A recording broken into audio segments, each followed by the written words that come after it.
বিসমিল্লাহির রহমানির রাহিম। আসসালামু আলাইকুম। সবাইকে স্বাগত জানাচ্ছি ইয়াসমিনের সুখিনীর ইউটিউব চ্যানেলের নতুন একটি ভিডিওতে। আমি ইয়াসমিন। আজকের ভিডিওতে থাকছে দুপুরের পর থেকে আমার ব্যস্ত সময়ের গল্প। একে, একে ঘরের টুকিটাকি অনেক কাজ গুছিয়েছি। থাকছে সন্ধ্যার নাস্তা, আর থাকছে একটা প্রিয় আপুর কমেন্টসের উত্তর। তো এই নিয়ে আজকের ভিডিও। আশা করি আজকের ভিডিওটি আপনাদের সবার ভালো লাগবে। আজকের ভিডিওটি শুরু করেছি দুপুরের পর থেকে। দুপুরের খাওয়া-দাওয়া শেষ। আমার ছেলে চলে গেছে কোচিংয়ে। তো আমি বাসায় ভাবলাম যে টুকিটাকি কিছু কাজ আছে, এগুলা একটু গুছিয়ে ফেলি। তো এই যে ইলেকট্রিক চুলাটা, এই চুলাটা আসলে আমার কিন্তু খুব বেশি একটা ব্যবহার করা হয় না। আমাদের বাসায় যেহেতু লাইনের গ্যাস আছে, তাই এর ব্যবহার কিন্তু খুবই কম। যখন দেখা যায় গ্যাসে একটু সমস্যা হয়, তখনই কিন্তু এই চুলাটা নামানো হয়। তো যখনই নামাই রান্না করে তারপরে কিন্তু আবার এভাবে সুন্দরভাবে পরিষ্কার করে মুছে তারপরে কিন্তু আমি প্যাকেট করে রেখে দেই। আসলে যখন নাকি খুব বেশি প্রয়োজন হয়, গ্যাস একেবারেই থাকে না আর আ আ খাবারেরও সময় হয়ে যাবে, ঠিক তখনই কিন্তু আমি এই চুলাটা নামাই। কারণ এই চুলাটা নামিয়ে সেট করা এটা আমার কাছে একটা অনেক বেশি বিরক্তিকর কাজ মনে হয়। যদি সবসময় রান্না করতাম দেখা যেত যে এক জায়গাতে সেট করাই থাকতো, তখন আর এত বেশি ঝামেলা মনে হতো না। কিন্তু এখন আমার কাছে অনেক বেশি ঝামেলা মনে হয়।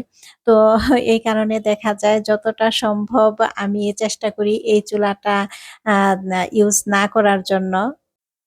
তো সুন্দরভাবে কিন্তু পুরো চুলাটাই আমি মুছে নিছি। এখন আ এটার যে প্যাকেটটা আছে, এই প্যাকেটটা কিন্তু আমি নষ্ট করি নাই। এই প্যাকেটটা রেখে দিছি। এই প্যাকেটটার ভিতরে এখন সুন্দরভাবে রেখে দিব। তো আসলে এই চুলাটা কিন্তু যখন গ্যাস না থাকে তখন কিন্তু ভীষণ কাজে দেয়। তো এই চুলাটা না থাকলে কিন্তু অনেকটাই সমস্যায় পড়ে যেতাম। তো এ কারণেই আসলে এত যত্ন করে আবার রেখে দেই যে বিপদের সময় তো এই চুলাটাই আমার ভরসা। আর আসলে যেকোনো জিনিসই যত্ন করে যদি ব্যবহার করা যায় তাহলে কিন্তু একটা জিনিস দীর্ঘদিন ভালো থাকে। দীর্ঘদিন কিন্তু সেই জিনিসটা ব্যবহার করা যায়। তো এই যে প্যাকেট করে তারপরে আবার রেখে দিলাম। দেখি আবার কবে এই চুলা কাজে লাগে। তো ভিডিওর এ পর্যায়ে এসে প্রতিদিনের মতো সবার কাছ থেকে ছোট্ট একটি লাইক চেয়ে নিচ্ছি। প্রিয় দর্শক, আপনারা যে যেখান থেকে বসে এই মুহূর্তে আমার ভিডিওটি দেখতেছেন, আপনাদের সবার কাছে ছোট্ট একটি রিকোয়েস্ট, প্লিজ আমার ভিডিওতে একটি লাইক দিয়ে পুরো ভিডিওটি কন্টিনিউ করবেন। আর আপনি যদি আজই আমার চ্যানেলে নতুন হয়ে থাকেন আর এ ধরনের লাইফস্টাইল ব্লগ ভিডিও দেখতে পছন্দ করেন, তাহলে কিন্তু চাইলেই আমার চ্যানেলটা সাবস্ক্রাইব করে আমার পাশে থেকে যেতে পারেন। চ্যানেলটি সাবস্ক্রাইব করে পাশে থাকা বেল বাটনটি অন করে রাখবেন। আমি যখনই নতুন কোনো ভিডিও আপলোড করব, আপনার কাছে সবার আগে নোটিফিকেশন পৌঁছে যাবে।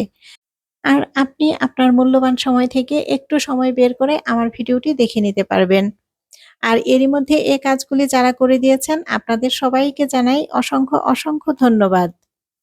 তো এদিকে আমার বেশ কিছু কাঁচের জিনিস নামানো ছিল। তো এগুলি এখন মুছে তারপরে শোকেসে উঠিয়ে রাখবো।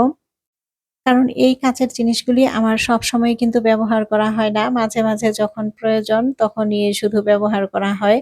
আর এগুলি যদি এখন দেখা যায় শোকেসে না রাখি তাহলে র‍্যাকের মধ্যে থেকে কিন্তু দেখা যাবে যে অনেকটাই ধুলা পড়ে যাবে।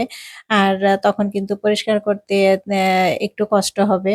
আর ঘরও কিন্তু দেখা যাবে যে এলোমেলো হয়ে থাকবে। তো গুছিয়ে তারপরে যদি শোকেসে রেখে দেই তাহলে কিন্তু ঘরটাও পরিপাটি দেখা যাবে। আর এইসব কাজগুলি কিন্তু একটু অলসতার কাজ। দেখা যায় রাখি, রাখি করতে, করতে কিন্তু আর রাখা হয় না। আর এগুলি যদি শোকেসে উঠিয়ে না রেখি দেখা যাবে নিচে থেকে পরে আবার আ না ভেঙে যাওয়ার সম্ভাবনাও থাকে। তো এই কারণেই ভাবলাম যে এখনই এগুলি আ শোকেসের মধ্যে উঠিয়ে রাখি। তো কাছের জিনিসগুলি উঠাতে, উঠাতে একটা মিষ্টি আপুর কমেন্ট পড়ে নেই। আমার গত ভিডিওতে ফরিদা খাতুন আইডি থেকে আপু কমেন্ট করেছেন, "আসসালামু আলাইকুম আপু।" ওয়ালাইকুম আসসালাম আপু। "ডাইনিং টেবিল পরিষ্কার করে নিলেন, মুড়ি ঢেলে নিলেন, লবণ রেখে দিলেন, অনেকগুলো ডিম ধুয়ে নিলেন।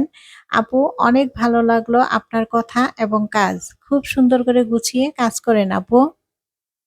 তো প্রিয় আপু, তোমাকে অসংখ্য, অসংখ্য ধন্যবাদ আমার ভিডিওতে এসে এত চমৎকার করে একটি কমেন্ট করার জন্য। আপু তুমি এভাবেই সবসময় আমার পাশে থেকো, এভাবেই সুন্দর, সুন্দর কমেন্টস করো। তো প্রিয় আপু তোমার জন্য আর তোমার পরিবারের জন্য রইলো আমার মন থেকে অনেক, অনেক দোয়া আর ভালোবাসা। তো কাঁচের জিনিসগুলি শোকেসে উঠিয়ে রাখলাম। আর এর আগের দিন তো ডিম আনা হয়েছিল। পরে ডিম তো ধুয়ে রেখে দিয়েছিলাম। পানি ঝরে গেছে। এখন ভাবলাম ডিমটাও রেখে দেই। তো এখন এই যে ফ্রিজে কিন্তু ডিম রেখে দিতেছি। আর এখন কিন্তু প্রচন্ড পরিমাণ গরম। এত গরমের মধ্যে দেখা যায় ডিম কিন্তু ভালো থাকে না। আমি তো দেখা যায় প্রায় সময়ই ডিম কিন্তু নষ্ট পাই। তো এই কারণেই দেখা যায় ডিম যখনই আনে খুব দ্রুত ধুয়ে পানি ঝরিয়ে তারপরে কিন্তু রেখে দেওয়ার চেষ্টা করি। আর দেখা যায় এই ছোট, ছোট কাজগুলি যদি সময় মতো করে নেয়া যায় তাহলে কিন্তু ঘরও গোছানো থাকে, এলোমেলো থাকে না। তো ভিডিওর এ পর্যায়ে এসে আরো একটা মিষ্টি আপুর কমেন্ট করে নিচ্ছি। আমার গত ভিডিওতে রিয়াদ সোনা আইডি থেকে আপুটা কমেন্ট করেছেন 18। খুব সম্ভবত আপু 18 নাম্বার লাইক দিয়ে ভিডিওটা দেখা শুরু করেছেন। সেজন্য লিখেছেন 18। তো এরপরে লিখেছেন, "খুব সুন্দর লাগলো ভিডিওটা সম্পূর্ণ দেখলাম। অসাধারণ হয়েছে দিদিভাই। ইনশাআল্লাহ ফুল ওয়াচ।" তো প্রিয় আপু তোমাকে অসংখ্য ধন্যবাদ। তুমি আমার ভিডিওতে এত সুন্দর করে একটি কমেন্ট করেছো। এভাবেই সবসময় কমেন্ট করে আমার পাশে থেকো।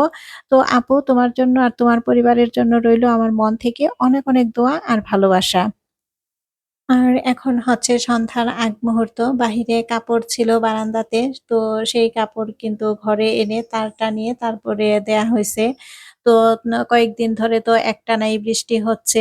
রোদ না থাকায় কাপড় শুকানো নিয়ে কিন্তু আসলে শুধু আমার একার না, সবারই মনে হয় এই ঝামেলাটা হচ্ছে।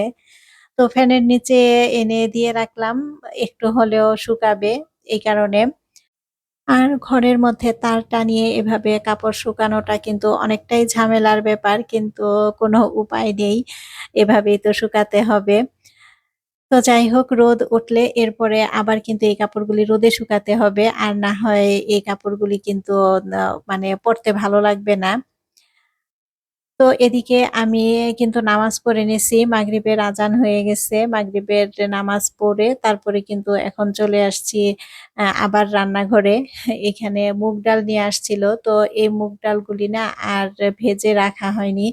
তো মুগ ডাল এখন হালকা ভেজে তারপরে রেখে দিব। আর মুগ ডাল কিন্তু এভাবে হালকা ভেজে রাখলে অনেকদিন রাখা যায়। কোনো ছত্রাক পড়ে না। তো মুগ ডাল যখনই আনে এজন্য আমি কিন্তু সাথে সাথেই দেখা যায় একটু হালকা ভেজে তারপরে রেখে দেই। তো ডাল ভাজতে, ভাজতে আমার আরো একটা মিষ্টি আপুর কমেন্ট পড়ে নিচ্ছি। আমার গত ভিডিওতে পিউস ডেইলি লাইফ আইডি থেকে আপুটা কমেন্ট করেছেন, "আসসালামু আলাইকুম প্রিয় আপু।" ওয়ালাইকুম আসসালাম প্রিয় আপু। মাশাআল্লাহ তোমার পুরো ভিডিওটি আমার অনেক ভালো লেগেছে। আপু তোমার ভিডিও আমি আরো অনেক আগেই দেখেছি কিন্তু কমেন্ট করা হয়নি। আপু তুমি খুব সুন্দর করে ডাইনিং টেবিল গুছিয়ে নিলে। আপু তুমি ডাইনিং টেবিলের গোল বেতের ট্রে কোথা থেকে কিনেছো? পরবর্তী ভিডিওতে জানিয়ে দিও। অপেক্ষায় রইলাম। তো প্রিয় আপু তোমাকে ১ম এই অসংখ্য, অসংখ্য ধন্যবাদ জানাই। তুমি আমার ভিডিওতে এসে এত চমৎকার করে এত সুন্দর করে একটি কমেন্ট করেছ। তো আপু তুমি জানতে চেয়েছো যে আমার ডাইনিং টেবিলে যে গোল বেতের ট্রেটা এটা আমি কোথা থেকে নিয়েছি। তো আপু এটা আমি বেশ কয়েক বছর আগে সিলেট গিয়েছিলাম ঘুরতে। তো সেখান থেকে নিয়ে আসছিলাম। তো আশা করি আপু তোমাকে আর অপেক্ষায় থাকতে হবে না। তুমি তোমার উত্তরটা জানতে পেরেছ। তো প্রিয় আপু তুমি এভাবেই সবসময় আমার পাশে থেকো। সুন্দর, সুন্দর কমেন্টস করো। তুমি ভালো থেকো। তোমার আর তোমার পরিবারের প্রতি রইলো আমার মন থেকে অনেক, অনেক দোয়া আর ভালোবাসা।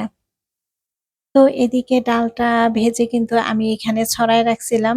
পরে ডালটা কিন্তু ঠান্ডা হয়ে যাওয়ার পরে এখন এই যে কাঁচের বয়মের মধ্যে রেখে দিতেছি। আর যেকোনো জিনিস কিন্তু কাঁচের বয়মের মধ্যে রাখলে অনেকদিন ভালো থাকে। আর ডালটা ভেজে ডালটা ঠান্ডা করতে দিয়ে ওইদিকে আমি কিন্তু রাতের জন্য অফ ক্যামেরাতে রুটি বানিয়ে নিছি। তো রুটিটাও ঠান্ডা হয়ে গেছে। রুটিটাও কিন্তু আমি বক্স করে তারপরে রেখে দিলাম। তো একটার পর একটা কিন্তু কাজ করেই যাচ্ছি দুপুরের পর থেকে। তো এই যে ছেলে কোচিং থেকে আসার সময় একটা রুটি নিয়ে আসছে। তো আমাদের বাসার কাছেই একটা বেকারি আছে। বেকারি থেকে একেবারে ফ্রেশ বানানো রুটিটাই নিয়ে আসছে।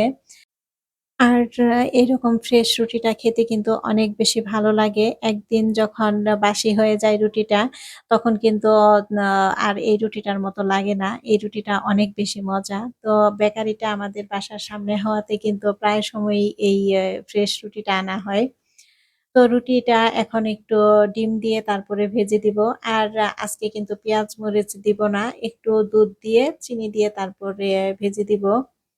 আর এভাবে রুটিটা ভেজে দিলে কিন্তু আমার ছেলে ভীষণ পছন্দ করে, অনেক বেশি খুশি হয়। তো আসলে একেবারেই সাধারণ একটা নাস্তা কিন্তু এটা পেয়েও কিন্তু আমার ছেলে অনেক বেশি খুশি। তো ওর এই খুশিটা আমার কাছে অনেক বড় পাওয়া। তো এ কারণেই আমি চেষ্টা করি যে ওর পছন্দ মতো নাস্তাগুলি কিন্তু সবসময় বানিয়ে দিতে। তো ভিডিওর এ পর্যায়ে এসে আবারও সবাইকে মনে করিয়ে দিচ্ছি, যারা এই ভিডিওটি দেখতে, দেখতে এই পর্যন্ত চলে এসেছেন আর ভিডিওতে এখনো পর্যন্ত একটি লাইক দেয়া হয়নি, প্লিজ এখনই মনে করে একটি লাইক দিয়ে দিবেন। আর আপনার এই একটি লাইক আমার কাছে অনেক বেশি গুরুত্বপূর্ণ। কারণ আপনার এই একটি লাইকই পারে আমার এই ভিডিওটি আরো অনেকের কাছে পৌঁছে দিতে। তাই প্লিজ এখনই মনে করে একটি লাইক দিয়ে দিবেন। আর আমার ভিডিওর কথায় কাজে কিন্তু অনেক ভুল ত্রুটি আছে। প্লিজ আপনারা সেই ভুল ত্রুটিগুলি ক্ষমা সুন্দর দৃষ্টিতে দেখবেন। আসলে আমরা তো মানুষ, তাই না? মানুষ মাত্রই তো ভুল। কেউ আমরা ভুলের ঊর্ধ্বে নই। তো প্লিজ আবারও বলছি ভুলগুলি সব ক্ষমা সুন্দর দৃষ্টিতে দেখবেন। তো এই ছিল আজকের যে দুপুরের পর থেকে সন্ধ্যা পর্যন্ত আমার ছোট্ট সুখের নীড়ের কিছু ব্যস্ত মুহূর্ত। তো ঘরের ছোট, ছোট এই কাজগুলি শেষ করতে পেরে কিন্তু আমার মনটা আসলে সত্যিই অনেক বেশি শান্তি লাগতেছে। তো আশা করছি আজকের ভিডিওটি আপনাদের কাছে ভালো লেগেছে। আর ভালো লাগলে অবশ্যই একটি লাইক দিয়ে আপনার মূল্যবান মতামতটি কমেন্ট বক্সে রেখে যাবেন। আর চ্যানেলটি সাবস্ক্রাইব করে আমার এই ছোট্ট সুখের নীড়ের সাথেই থেকে যাবেন। তো পরবর্তী ভিডিও দেখার আমন্ত্রণ জানাচ্ছি। সবাই ভালো থাকবেন, সুস্থ থাকবেন। আল্লাহ হাফেজ। আসসালামু আলাইকুম।